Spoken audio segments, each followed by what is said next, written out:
안녕하세요, 여러분. 네, 수업 시작하면 안녕하세요. 네, 공유하도록 제 비디오는 공유하도록 하고요.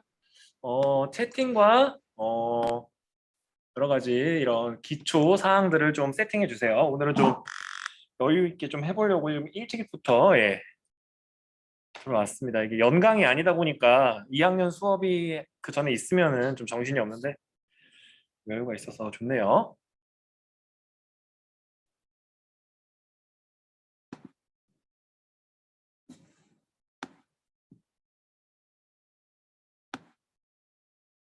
왜 이래?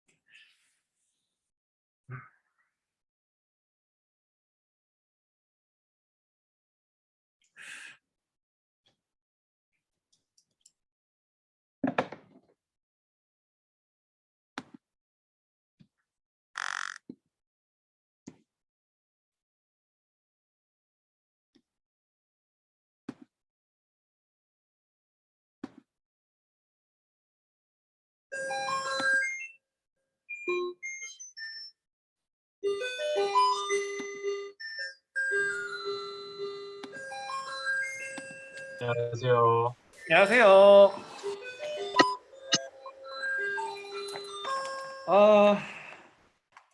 여러분 저희가 내일 그 백신 관련해서 학교가 모두 온라인 클래스로 진행이 됩니다. 참고해 주시고요. 일단 제가 이거 바로 수락수만 하면서 같이 좀 해봅시다. 저희가 일단 다시 한번 말씀드리면 지금 들어오는 사람들이 있으니까 바로바로 그거 좀 해주세요. 메시지 좀 남겨주시면서 네. 아이 이 양반들 종치고 들어오네. 나름 일찍 켰는데. 네. 네, 일단 메시지부터 남기시고 다시 한번 공지 드립니다. 저희가 내일 그리고 금요일 수업 혹시 제가 시간표를 보니까 일반 같은 경우에는 금요일 수업인데 저희가 이미 객관적인 진도를 상당 부분 나갔어요. 제가 개괄적으로 설명을 했고 지금 4단원, 3-4단원을 꾸준히 하고 있잖아요. 그리고 심지어 잠시만요, 여러분들. 이게 진도표를 한번 확인하고 저희가 그러니까 3-1로 다시 가서 저희가 지금 나가고 있기 때문에 이미 상당 부분 학습이 됐습니다. 일제강점기에 대해서. 그래서 조금은 그걸 좀 정리하고 가는 시간을 갖고자 그 자료를 업로드했어요. 그 자료를 여러분들이 잘 활용해서 그 절대 그러니까 문제와 답을 제가 같이 올렸는데 문제 답 이렇게 맞추지 마시고 그 자료의 내용 교과서에서 한번 찾아보시고 관련된 내용 그리고 선택지도 다 분석해 보세요. 아시겠죠? 그걸로 하시게 되면 문항이 10문항 정도밖에 안 되지만 그 자료 그러니까 어떻게 보면 개별 학습이거든요, 여러분들. 그거 하는데 시간 굉장히 오래 걸립니다, 여러분들. 처음부터 하나씩 찾아서 하면은 그래서 교과서 찾는 연습, 교과서에 어떤 내용이 있다 이런 찾아보는 그런 훈련도 되니까 3단원 전체를 찾아본다고 생각하세요. 아시겠죠? 선생님 저 안 배웠는데 그래도 한번 읽어본다는 생각으로 관련 내용 찾아본다는 생각으로 꼭 부탁드립니다, 여러분들. 그래서 그 부분 다시 한번 말씀드리고 저희가 이제 3-1로 넘어가서 같이 한번 정식적으로 좀 이게 찬찬히 나아가 보도록 하겠습니다. 그래서 저희가 지난 시간에 여기까지 했었죠, 여러분들. 여기까지 165초까지 했었고 다음으로 넘어와서 민족 분열 통치가 실시되고 경제 수탈이 진행되다 부분을 같이 한번 해보도록 하겠습니다. 자, 여러분들 여기서 선생님, 말씀하세요. 질문 있는 사람. 165쪽에 2번이랑 3번 못하고 끝났어요. 2번, 3번 안 했던 것 같아요. 죄송합니다. 제가 혼동했습니다. 이게 그것까지는 제가 확인을 안 해가지고 같이 한번 그럼 2번, 3번 보고 넘어가도록 하겠습니다. 자료 4번. 이건 뭐 읽을 게 없으니까 제가 보고 설명을 해드리면 일제강점기 시기에 경제 지배 강화. 자, 여기서 유의미한 게 뭐겠어요, 여러분들? 모든 게 다 유의미하긴 합니다만 나름 의미 없이 이렇게 한 거 없으니까. 자, 두 가지를 보셔야 돼요. 모든 자료를 봤을 때 한일 차이, 그리고 한일 차이뿐만 아니라 제가 뭘 보라 그랬습니까? 한국인들 내부에서의 계층별 차이. 이 두 가지를 같이 봐주셔야 돼요. 아시겠죠? 그러니까 두 가지를 생각하고 보셔야 됩니다. 아시겠죠? 근데 여기서 봤을 때는 뭐랑 뭐만 알 수 있어요? 요거는 볼 수 없죠. 밑에 있는 거는 요것만 볼 수 있는 거예요. 한일 차이. 아시겠죠? 한일 차이만 볼 수 있는 자료다 라고 여러분들이 파악을 하신 다음에 봐야겠죠? 이와 같은 결과를 초래한 일제의 경제정책의 내용을 써보자. 뭐겠어요, 여러분들? 여기서 핵심은 뭐예요? 여기서 여기로 가면서 뭐가 증가합니까, 여러분들? 이게 이제 색깔을 좀 바꿔보면 빨간색으로 그냥 표시할게요, 여러분들.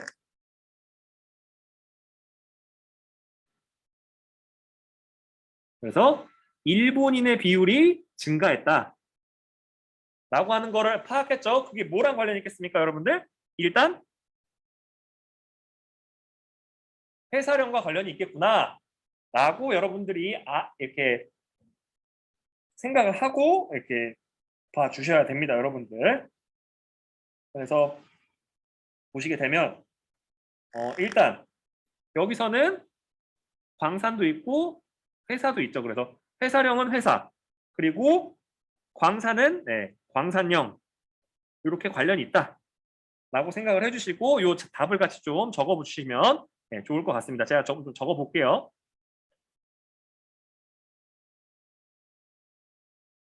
조선 총독부가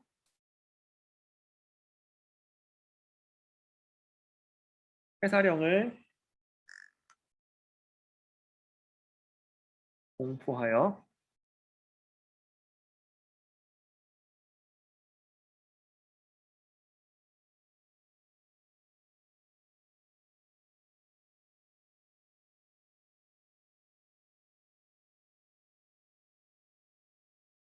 설립을 제한했다.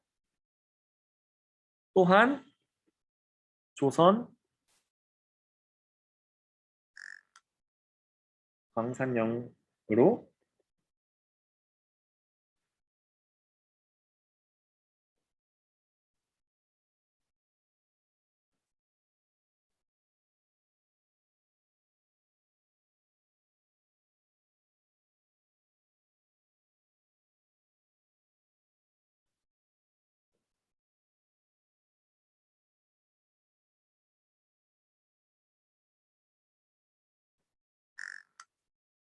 사실 여러분들 지금도 비슷한 상황인데 일본의 경제력이 물론 우리나라보다 크긴 합니다. 내수시장도 탄탄하고 인구 1억이고 해서. 그렇지만 요때 당시, 그러니까 우리나라를 갓 식민지 했을 때에는 좀 위태위태했어요, 여러분들. 자칫 잘못하면은 식민지 잘못해가지고 와, 이건 뭐 거의 뭐 그냥 나라 뒤집어질 뻔합니다, 여러분들. 근데 그거를 어떻게 보면 그러니까 1차 대전의 승전국이라고 하는 버프와 그 공업화를 진행하면서 조선을 이렇게 약탈, 여기서 보게 되면 회사도 못 세우게 하고 광산도 일본인이 개발하면서 그거를 사용하면서 굉장히 그런 것들을 극복했다라고 알아주시면 좋을 것 같습니다. 그리고 3번 보시게 되면 1에서 4를 바탕으로 1910년대에 추진한 경제정책의 명분과 실질적 목표를 발표해보자. 자, 여러분들 핵심은 뭐냐면 자, 요 두 가지를 물어본다는 거 3번을 통해서 알 수 있는 게 뭐예요? 제가 계속 설명하고 있는 일제의 식민 통치는 굉장히 기만적이다. 아시겠죠, 여러분들? 자, 기만적이라고 하는 게 겉과 속이 다르다. 뭐 표리부동이다. 뭐 이렇게 알아주셔야 됩니다, 여러분들. 그래서 그걸 좀 알아주신 상태에서 좀 정리해 보도록 하겠습니다.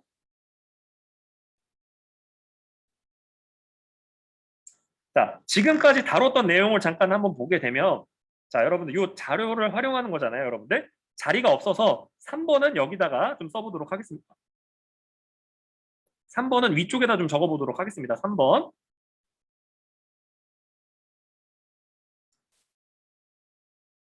자, 두 가지를 보면 되겠죠, 여러분들. 예, 여기서 언급되는 게 회사령과 그리고 예, 토지조사 사업이니까요. 그거 두 가지를 예, 나누어서 좀 적어보도록 하겠습니다. 먼저 토지조사 사업 부분이에요. 여기서의 명분이 뭡니까? 명분, 여러분들. 원래 여러분들 이렇게 정리해서 적어주지 않고 여러분들 대학교 가시면 갑자기 교수님이 휘리릭 몇 글자 적어야 아시겠죠? 여러분이 이렇게 잘 나눠서 정리하는 연습도 해보셔야 됩니다. 명분은 뭡니까? 지세 부담의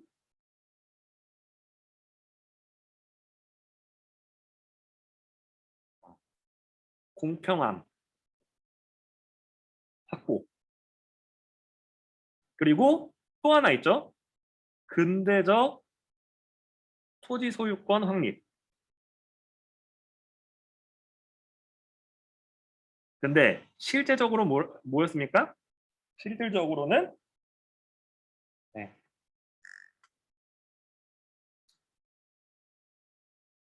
일본 자본을 이용한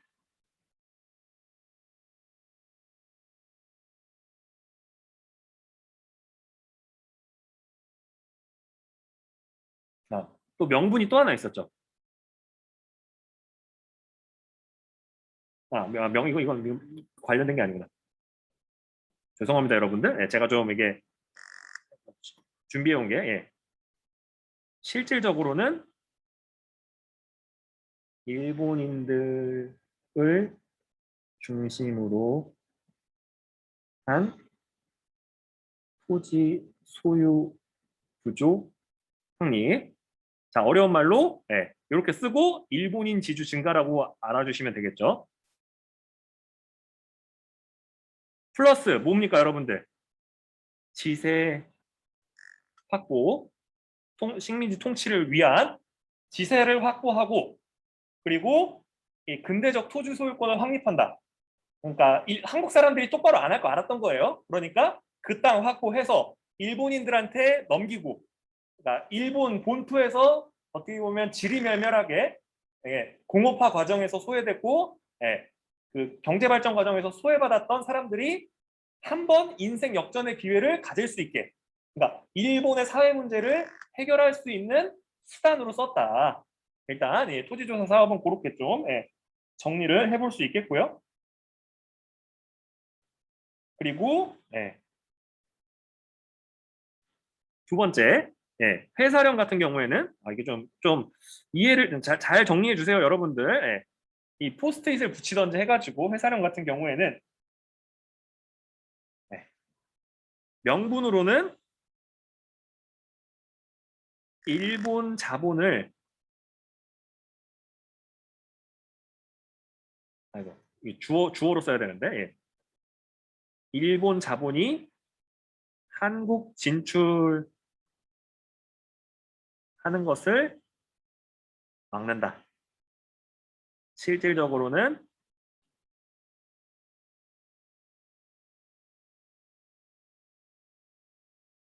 조선의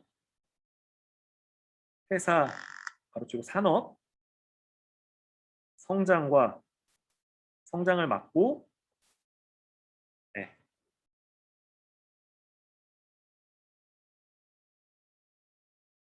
식량 원료 공급지로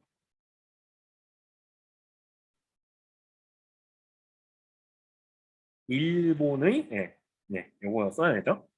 사용한다. 아시겠죠, 여러분들? 이렇게 정리를 해주시면 돼요. 아시겠죠? 명분 실질. 그래서 제가 이렇게 정리를 해볼 수 있을 것 같습니다. 그래서 일제강점기가 여러분들, 그래서 일제강점기를 공부하고 나면 여러분들 세상 모든 것들이 약간 이렇게 보일 수 있어요. 아시겠죠? 저 사람이 저렇게 얘기는 합니다만, 네, 실질적으로는 그게 아닐 수 있어요. 약간 이런 조금, 네. 그렇지만, 네, 모든 사람이 뭐 그런 건 상황은 아니니까, 예, 지혜롭게 잘 활용해 주시면 좋을 것 같고요. 다음으로 넘어가서, 자, 제가 여러분들 그 도표 그려보라고 한 거 기억나죠? 1910년부터 19년까지가, 예, 무단 통치 시기, 헌병 경찰 통치 시기, 예, 그 회사령과 토지주소 사업으로 이렇게 억압하는 정책이었다라고 한다면, 자, 여기에 뭐가 들어오는 거예요? 자, 무단 통치에서 문화 통치로 내지는 민족 분열 통치로 넘어가는 요 사이에 뭐가 있어요, 여러분들? 다음 3-2에서 크게 배우긴 합니다만 10번, 20번 강조해도 지나치지 않습니다, 여러분들. 네. 1919년 네. 3월 1일 3.1 운동이죠, 여러분들. 네. 만약에 저항이 없었으면 요거 안 했어요, 아시겠죠? 이렇게 사람이 이렇게 호락호락한 게 아니에요, 여러분들. 인생사가. 네, 그래서 꼭 여러분들한테 저항하라고 가르치는 건 아니고요, 여러분들. 네. 고민해 보세요, 아시겠죠? 네. 그리고 예, 이때를 살았다면 어떻게 살았을까? 한번 고민해 봐야 됩니다, 여러분들. 네. 미리미리. 그래서 그렇게 알아주시고, 네. 제가 얘기했었죠, 여러분들. 일본의 쌀폭동 왜 나는지. 예. 예. 일본이 지나친 공업화를 했기 때문에 그래요, 여러분들. 그리고 여기다가 이제 여러 가지 뭐 농업 생산량이 줄어들 수밖에 없는 자연환경적 요인 뭐 이런 게 한 방에 겹치다 보니까 이 갈등이 폭발한 거죠, 여러분들. 그래서 이 민족 분열 통치 시기에는 여러분들 경제 정책으로 같이 나오는 게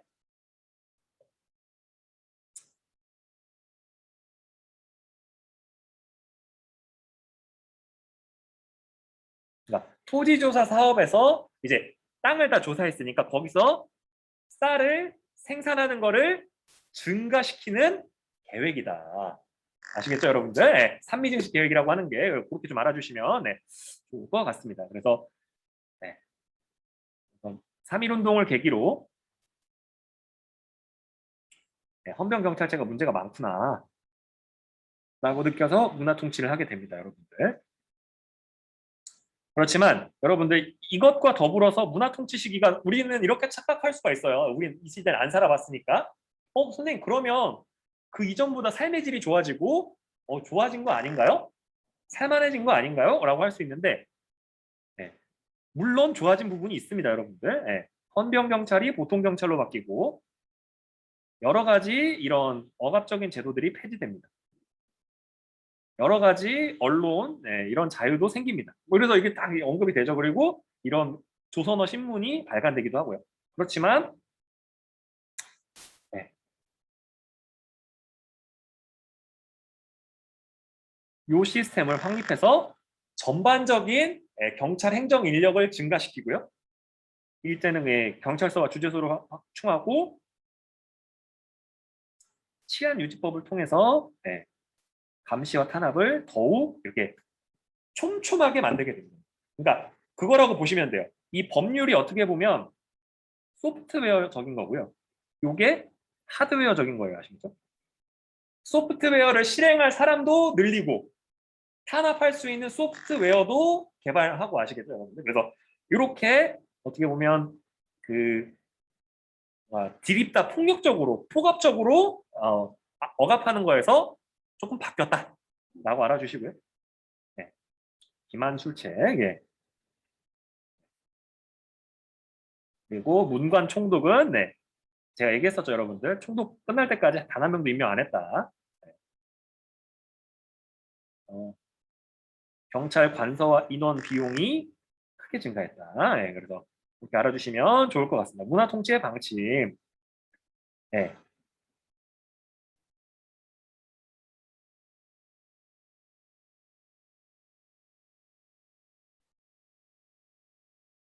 여기 나오죠. 관제를 개혁하고 총독 임명 범위를 확장한다. 경찰 제도를 개정하고 네.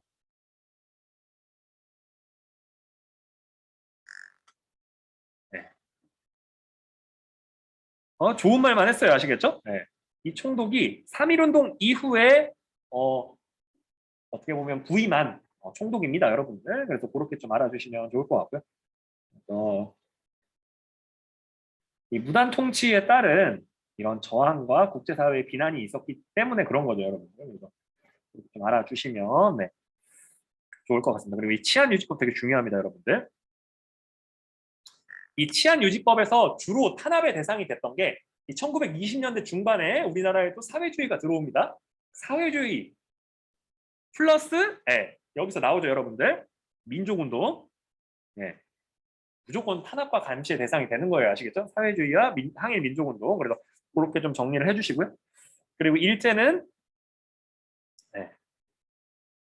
한국인이 참여할 수 있다. 선전했고 여기에 동의했던 사람들이 여러분들 나중에 나옵니다. 여러분들. 자치론을 주장하시는 분들이 있어요. 아시겠죠? 대표적으로 최남선, 이광수 이런 분들인데 이분들이 30년대 후반이 되면 천황을 위해 싸우다 죽자 막 이런 연설 막 하러 돌아다니십니다, 여러분들. 그래서 참 안타깝게 되고요. 그래서 여러 가지 뭐 부면 협의회, 도평위회 뭐 이런 것들을 설치했다. 참고적으로 알아주시고요. 중요한 건 이게 핵심이죠, 여러분들. 지방의회와 다르게 의결권이 없는 자문기구. 자, 여러분들 또 의결권이 없다라고 하면 이게 굉장히 어려운 말이기 때문에 모를 수가 있는데 뭐예요, 여러분들? 쉽게 얘기해서 의견을 뜻이나 의견을 결정할 수 없다는, 아시겠죠? 그러니까 예를 들어 법률을 제정한다거나 이런 거는 차후의 문제예요. 입법 뭐 이런 건 또 더 그러니까 조금 더 다른 의미고 협의를 하고 회의를 했으면 그거에 따라서 결정을 하고 그걸 시행하고 이런 것들이 어떻게 보면 민주주의 시스템이고 여기서 흔히 말하는 이 총독 아저씨가 얘기한 지방자치제도의 의미인데 1도 없었어요. 아시겠죠, 여러분들? 그래서 그렇게 알아주시면 좋을 것 같습니다. 그리고 일본이랑 친한 사람들로 구성했다. 그렇게 좀 알아주시고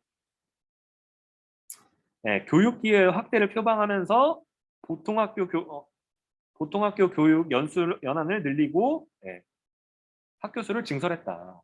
그렇지만 여전히 부족했다. 그래서 이 민족 간의 차이가 있었다. 민족 간 교육 격차 여전히 존재. 물론 이전보다 완화는 됐겠죠, 여러분들. 그래서 그런 것들 좀 알아주시고요. 그래서 협력자를 양성하는 일종의 분열 정책이다. 아시겠죠? 이 탄압하고 해서 이 분열 정책이다라고 알아주시면 좋을 것 같습니다. 그래서 개조론, 자치론, 참정권론을 주장하며 그래서 뭐 이렇게 얘기가 나옵니다. 그래서 요런 것들이 나중에 완전한 그 1930년대 이후에 거의 친일을 넘어서서 일본을 숭배하고 천황을 숭배하는 그런 것까지 나아가게 됩니다. 그러니까 더 변질된다. 이렇게 좀 알아주시면 좋을 것 같습니다. 친일파 양성책의 일부.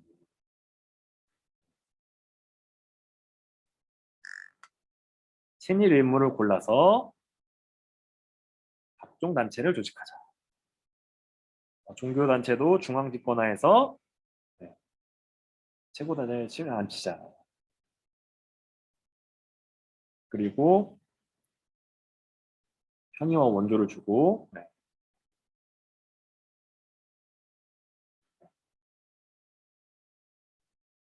똑똑한 사람을 키운다는 명분으로 친일 세력을 키운다. 이런 거죠, 여러분. 참 이런 거 보면 무섭습니다, 여러분들. 그리고 조선인 부호 자본가들을 일본과 조선 자본가들의 이런 연계를 추진한다. 이런 것들 그렇게 알아주시고 자, 느껴지죠, 여러분들? 도표만 봐도 굳이 설명 안 하겠습니다. 이거는 그래서 그렇게 좀 알아주시고 이 치안유지법 관련해서 자 여기 25년에 생겼다라고 하는 것도 여러분들 이거는 그냥 참고적으로 그냥 알아두세요. 참고적으로 20년대 때 뭐 사회주의도 생기고 또 문화 통치를 하면서 기만책으로 내가 너 풀어줄 거야 라고 하면서 억압할 수 있는 한 가지 소프트웨어를 만들어냈다. 이렇게 알아주시고요. 그게 20년대 중반이다라고 알아주시고 25년 이후로 꾸준히 증가하죠. 가면 갈수록 증가. 그렇게 좀 알아주시면 좋을 것 같습니다. 그리고 30년, 31년이 되면 특징하는 이유가 그때부터 전쟁해야 되니까 진짜 말 안 듣는 애들은 말 안 들을 기미만 보이면 잡아가는 거예요. 치안유지법으로. 그렇게 된다라고 하는 경향성 같은 것도 좀 알아주시면 좋을 것 같습니다. 그래서 실질적인 목적과 영향. 그래서 여기서 보시게 되면 자, 실질적인 목적은 뭡니까?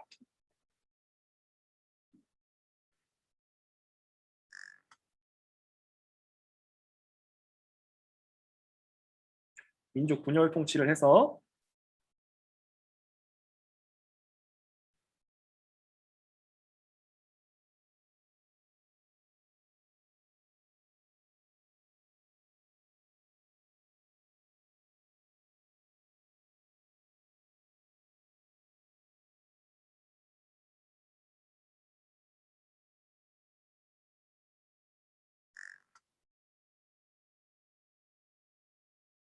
숨기고 어, 기만적인 방법으로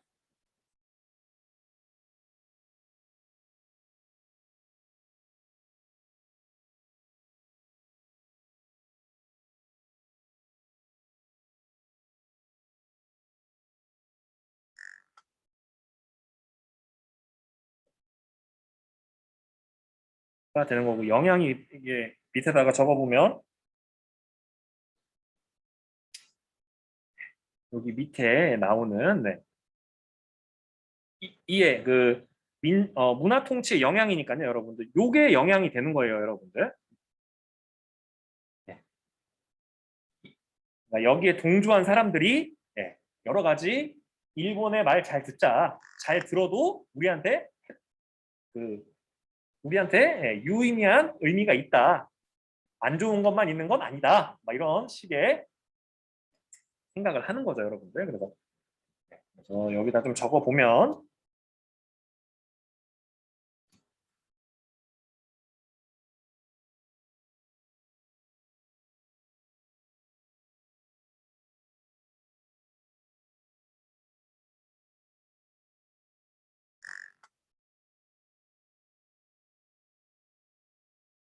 동조하는 지식인들이 생겨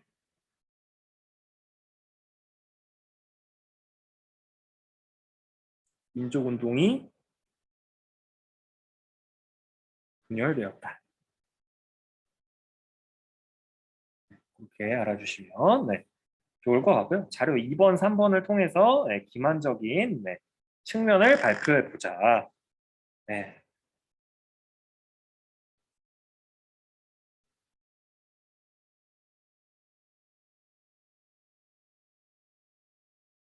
자, 여러분들 여기서 보시게 되면 본문에서는 여러분들 이 표현이 나오진 않습니다, 여러분들.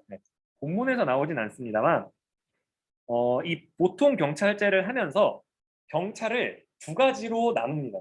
그러니까 일반적인 조선인들을 다루는 그 경찰들도 있고 그리고 민족운동이나 내지는 뭐 사회주의 운동 아니면 뭐 여러 가지 운동하시는 분들 있잖아요. 이게 엑서사이즈 말고 사회 운동하시는 분들 그런 분들을 탄압하는 고등경찰제라고 한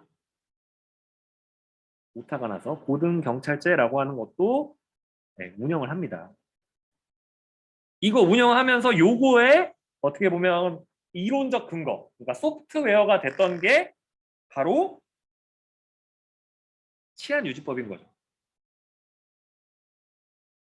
이 두 가지가 가장 기만적인 이런 부분이 될 수 있다라고 알아주시고 또 하나 언론, 뭐 집회 이런 거에 자유를 준다라고 했습니다만 지켜보고 있다가 문제가 있다라고 생각이 되면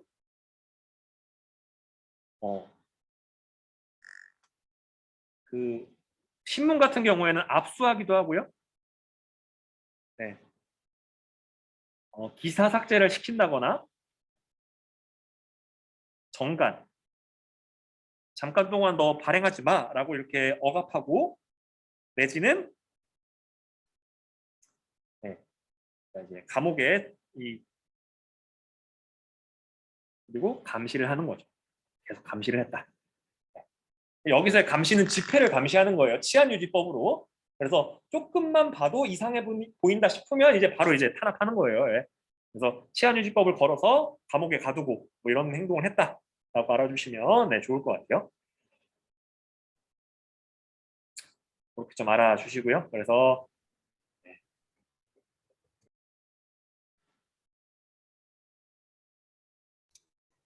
선생님, 예, 화장실 좀 갔다 와도 될까요? 예, 화장실 다녀오세요. 예. 네. 사람이 생리현상은 적절히 해결하면서 해야죠. 예. 다 이게 잘 먹고 잘 살자고 하는 건데. 예. 자, 다음으로 넘어와서 3미 증식 계획 한번 봅시다, 여러분들. 자, 이 3미 증식 계획이라고 하는 게 여러분들 보시면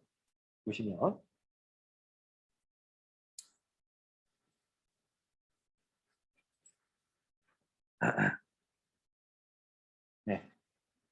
제가 항상 얘기했던 부분 나옵니다, 여러분. 1차 세계대전을 겹치면서 그러니까 여기서 세계대전이라고 했지만 1차 세계대전은 유럽에서 주로 있었어요. 그러다 보니까 일본이 공업화할 수 있었죠. 그들에게 물건을 팔면서. 그것 때문에 도시 인구가 증가하고 쌀 수요가 급증합니다. 그래서 식량이 부족해지죠. 그러니까 새로 만든 식민지에서 쌀을 생산해내서 가져가야겠다라고 이렇게 생각을 합니다. 그래서 삼미증식 계획을 실시한다. 자, 여러분들 도표를 잠깐 보고 말씀드리면 요거 두 가지를 같이 봐주시면 돼요.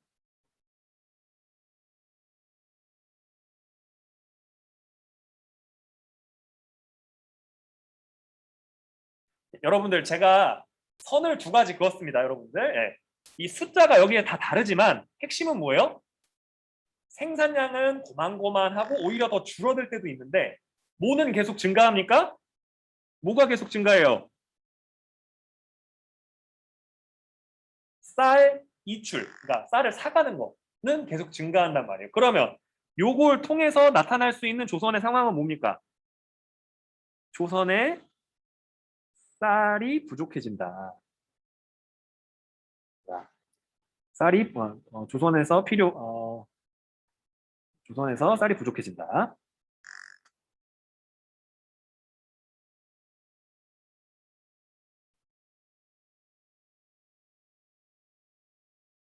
그렇게 되면 쌀 가격은 어떻게 돼요? 오르게 되는 거죠. 자, 여러분들 쌀 가격이 오르면 누구는 좋아요? 자작농들이 다 농사를 짓고 있는 상황이라면 그 자작농들 개개인이 다 좋죠. 근데 이때 당시가 이미 어떤 상황이에요? 다수 일본인 지주가 조선인 소작농을 거느린 상황이다 보니까 이 쌀 가격 오른 게 일본인 지주한테만 굉장히 이롭게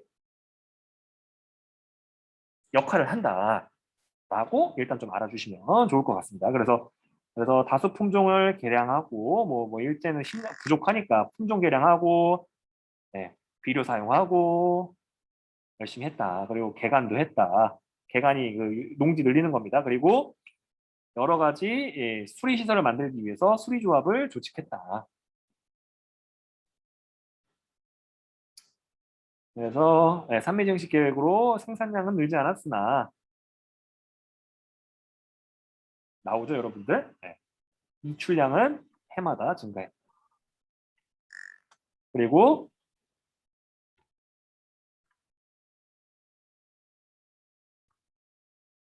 토지 회사나 지주들은 더 많은 이익을 축적했다. 근데 핵심은 이거죠, 여러분들. 네. 농민들은 여기서의 농민들은 대부분 소작농이에요. 소작농인 분들은 네. 종자 개량비, 비료 대금, 수리조합비 등 다양한 것들을 떠맡게 돼서 더욱 어려워졌다. 선생님, 힘들어. 예? 저 말씀하세요. 네. 화면이 갑자기 안 보여서 그런데 컴퓨터 좀 껐다 켜도 될까요? 아, 화면이 안 보여요? 저만 그런 것 같아요. 노트북 문제 때문에. 그래요? 네, 재접속 한번 해보세요. 네, 네, 알겠습니다. 네. 자, 이시연 학생 재접속하는 기간 동안 계속 수업할 거니까 나중에 계약해서 좀 보여주세요. 네. 네. 회장님, 여기 김민재 학생이 회장이 됐다고 하는데 회장님이 좀 챙겨주세요. 네. 다음으로 넘어가서 네, 그래서 일제 산업 정책의 변화, 네. 1차 세계대전을 하면서 네, 경제 호황을 누렸다. 그래서 여러분들 지금도 일본 자동차 하면 굉장히 퀄리티가 있다. 뭐 이런 이미지가 있잖아요. 그래서 그런 제조업 분야에서의 경험이 이때부터 쌓였다라고 알아주시면 좋을 것 같고요. 그래서 네, 이 자본을 축적했으니까 이 축적한 자본 계속 축적만 하면 의미가 없으니까 이제 좀 써보자라고 해서 네, 한국 진출을 자유롭게 하기 위해서 이 회사령을 설립 허가제에서 신고제로 바꿉니다. 자, 여러분들 허가제와 신고제 우리가 봤을 때는 일상적으로 쓰지 않기 때문에 다른 건데 쉽게 말해서 그거예요. 허락을 받아야지. 그러니까 소위 말해서 총독부의 허락을 받아야지 회사를 만들 수 있는 게 앞서 써 있는 허가제인 거고 신고제는 그거예요. 나 회사 만들었습니다. 라고 종이 한 장 내면 돼요. 그러면 회사를 운영할 수 있는 거예요. 아시겠죠? 물론 종이 한 장이라고 표현했습니다만 관련 서류는 몇 장 될 수 있어요, 여러분들. 그래서 그 관련된 서류를 만들어서 이러이러한 분야에서 이렇게 활동할 겁니다. 총독부가 정해놓은 거 딱 제출하면 바로 활동할 수 있게 그렇게 세팅을 한 거죠. 네. 그리고 회사령의 폐지로 미쓰이, 미쓰비시 같은 자 여러분들 정말 소름 돋는 거 하나 말씀드리면 우리가 제트스트림 쓰잖아요, 여러분들. 볼펜? 그게 미쓰비시 기업 거고 이 기업이 대표적인 비행기 만들고 여러 가지 탱크 만들고 하던 일본 침략 전쟁에서 활약하는 기업입니다, 여러분들. 참 그런 거 보면 참 이게 그런데 어쨌든 이 대기업이 한국에 진출했다 참고해 주시고 그래서 23년에는 한 발 더 나아가서 관세도 폐지했다. 자, 여러분들 이렇게 되면 자, 여러분들 생각해 보세요. 일본이 우리나라보다 공업 기술력도 앞서 있고 자본도 많이 축적돼 있고 기술 자본이 뛰어난 나라가 관세로 억압도 안 받으니까 폭발적으로 한국에서 더 싼 값에 팔릴 수 있었다.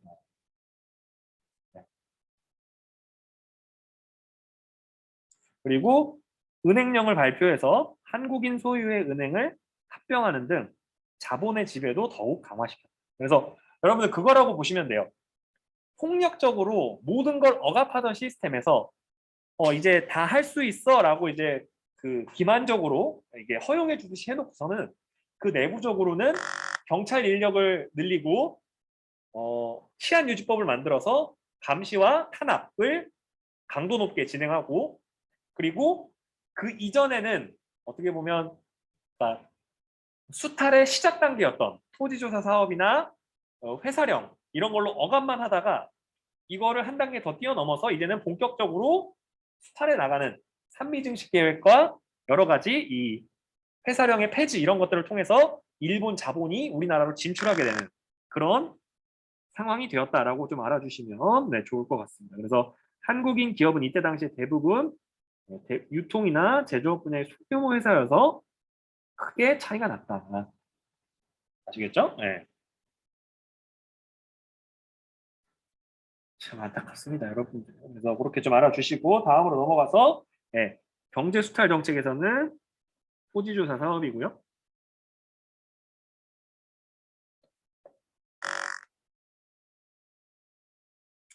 그리고 두 번째로는 문화 통치를 표방했다.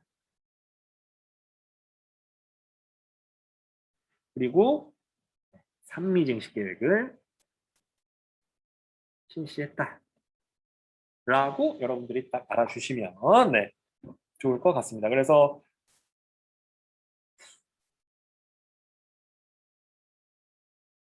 저희가 약 한 1분 정도 아닌가요? 잠시만요. 시간이 몇 분 정도 남았죠? 한 10분 정도 남았으니까 조금 더 해보도록 하겠습니다.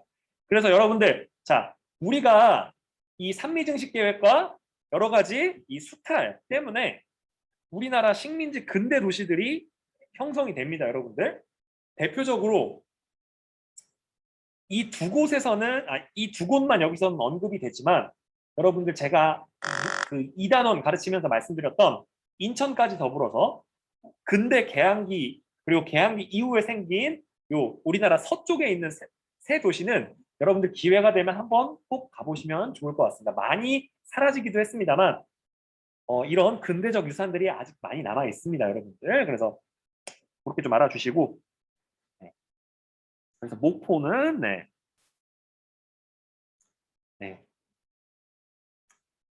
네 번째 개항이다. 그래서 호남선을 건설해서 호남 지방에 생산한 곡물을 일본으로 가져가기 위해서 만든 거다. 그리고 일제가 미국산 육지면 목포가 적합하다고 보았기 때문에 강요했다. 그리고 여기에서는 여러분들 호남 지방과 충청 지방에 생산된 쌀이 모이는 곳이었다. 그래서 호남 평양에서 생산된 음식을 자국으로 보냈다. 일제가. 그래서 그렇게 좀 알아주시면 좋을 것 같습니다. 그래서 여러분들 지금도 지금도가 아니죠? 지금도 맞죠? 예. 여러분들 이성당이라고 하는 빵집이 군산에서부터 시작이 됐는데 그런 어떻게 보면 군산이라고 하는 도시가 소위 말해서 일제강점기부터 빵점이란다. 예. 하도 이제 점수를 얘기하다 보니까 그 빵점이 된대. 그 빵이라고 하는 근대적인 식품이 소비될 수 있는, 그러니까 어떻게 보면 도시가 발달하고 소비가 생기고 여러 가지가 할 수 있는 그런 역할을 일제의 수탈 과정에서 얻게 됐다. 슬프지만 사실이고요. 그래서 군산 세관이라고 해서 인천 세관의 관할 아래 설치했다. 건물을 지었다라고 하고요. 현재는 호남 관세전시관으로 사용 중이다. 그리고 일본 영사는 목포에 영사관이 있다.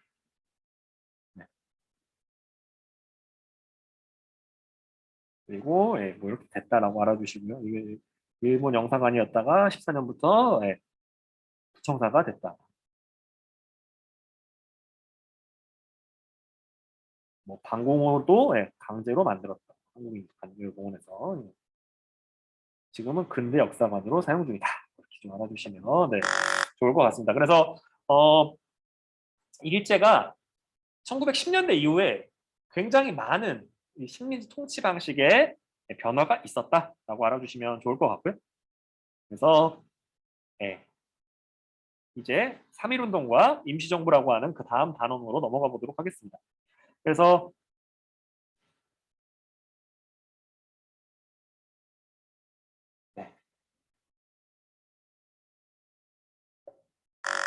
상하이는 여러 곳을 다니다가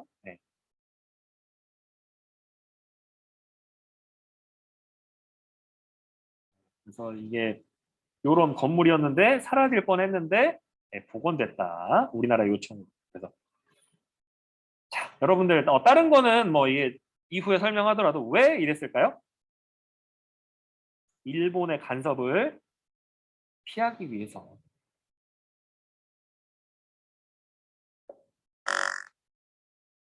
그렇지만 나중에 그 만주 사변과 중일 전쟁을 거치게 되면서 굉장히 이 어려움을 많이 겪게 됩니다. 계속 쫓기게 되고요. 그래서 국외 독립운동이 일어나다. 그래서 두 가지를 알아주시면 될 것 같습니다. 이 3.1운동 이 두 가지가 똑같이 굉장히 이런 평화적인 노선이었다라고 알아주시면 좋을 것 같고요. 다만 다른 건 3.1운동은 미국 윌슨 대통령의 민족 자결주의에 영향을 받은 것이고 3.1운동을 하고 나서 보니까 우리가 임시정부가 필요하구나 라고 생각을 해서 이렇게 영향을 주고받는 요 관계다라고 여러분들이 좀 잘 정리를 좀 해주시면 좋을 것 같습니다. 그래서 윌슨의 민족 자결주의로부터 3.1운동이 영향을 받고 3.1운동을 해보니까 민족운동의 구심점이 필요하구나, 새롭게 만들어보자 라고 해서 만든 게 대한민국 임시정부다라고 이렇게 알아주시면 좋을 것 같고요. 그래서 넘어가서 여러 가지 국내 비밀 항일결사 운동 얘기가 나오는데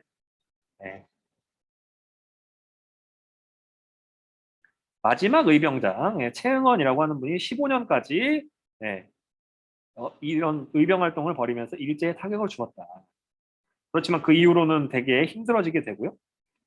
그래서 1910년, 자 이것도 되게 중요하죠. 남한 대토벌 작전이라고 해서 그 전라도와 경상도 지역, 이 지역을 집중적으로 1910년이 되기 전에 1907년, 8년, 9년 요때 엄청나게 일제가 탄압을 합니다.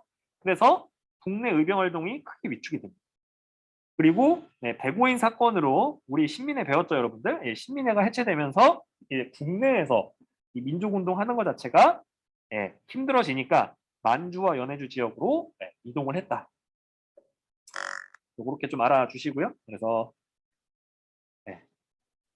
이들은 뭐 군자금을 모으거나 친일파를 처단하는 등의 여러 작업을 했다. 그래서 비밀결사로 점점 바뀌게 되는 거죠, 여러분들. 이제 의병 활동이라고 드러내놓고 나는 일본에 저항할 거야 라고 말은 못하는 거죠. 이제 점점 이제 압박과 감시와 탄압이 세지니까. 그래서 국내에서는 뭐 독립의군부와 대한광복회가 활동을 했다라고 하고요. 그래서 고종의 밀지를 받고 국내에서 전국 각지의 유생을 모아 독립의군부를 조직했다. 근데 복벽주의, 이게 또 소름 돋는 관점 중에 하나인데, 나라를 되찾아 임금을 다시 세우자. 그러니까 여러분들 그거예요. 조선 왕실을 다시 한번 세우겠다.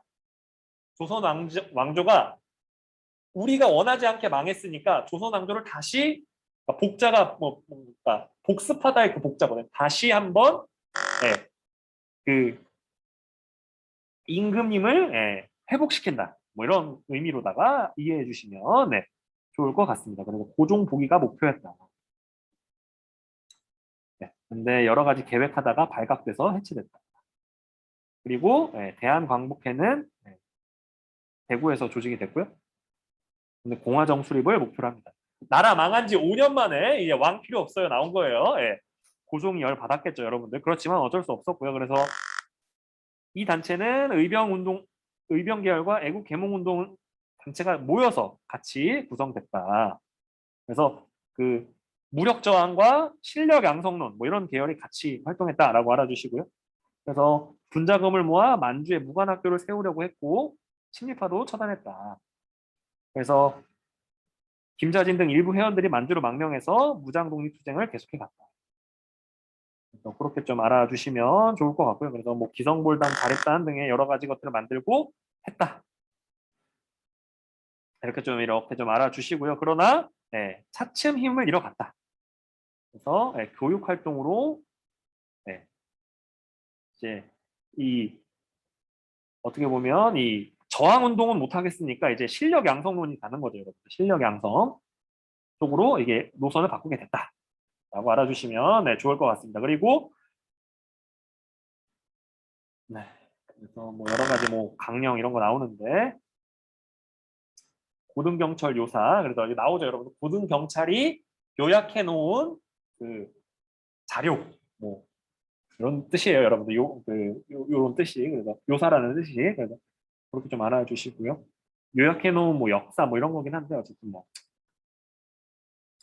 넘어가서 만주의 독립군 운동기지가 만들어진다. 자, 여러분들 이때부터 제가 아까 전이 아니라 한참 전에 적어드렸던 그 5가지 연도 기억나죠, 여러분들? 1910년, 1919년 3.1운동, 그리고 31년 만주사변, 37년 중일전쟁, 45년 8월 15일 대한민국 광복. 요 두 가지가 참 중요해집니다. 이제 19년까지 했고 이제 31년, 37년이 되게 중요해지게 되는데 만주 지역에서 독립운동을 하려면 언제 이전인 거예요, 여러분들? 1931년 이전에 활동이에요. 아시겠죠?